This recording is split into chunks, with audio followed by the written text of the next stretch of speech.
டேய், என்ன ஆடிக்கிட்டு இருக்க? சும்மா தான்டா, என்ன சொல்லு. ஒரு விஷயம் பேசலாம்னு வந்தேன். என்ன சொல்லு. உன் பெஸ்ட் ஃப்ரெண்ட் ராகுலோட தங்கச்சி ரோஹினி நான் லவ் பண்றேன்.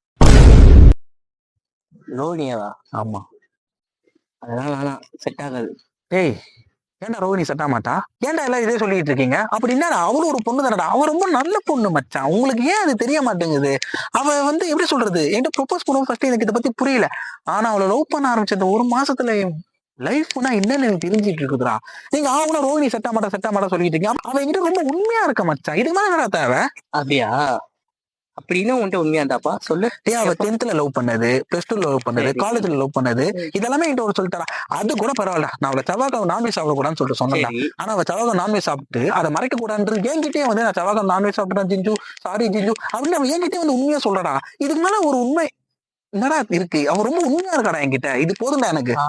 சரி, இவ்வளவு உண்மையா சொன்னாலே அவளுக்கு கல்யாணம் ஆகி டிவோர்ஸ் ஆச்சுங்கிற உண்மையா சொன்னாலா? என்னது, கல்யாணம் ஆயிடுச்சா? ஓ, அப்ப உனக்கு கல்யாண விஷயமே தெரியாதா? போன வருஷம் கோயம்புத்தூர் என் ஃப்ரெண்டு தங்கச்சி கல்யாணம் இருக்கு, வாடான்னு சொன்னனே, நீ என்ன சொன்ன? வரமாட்டேன்னு. வந்துதான் தெரிஞ்சிருக்கோம். அந்த கல்யாணமே ரோனி தானே.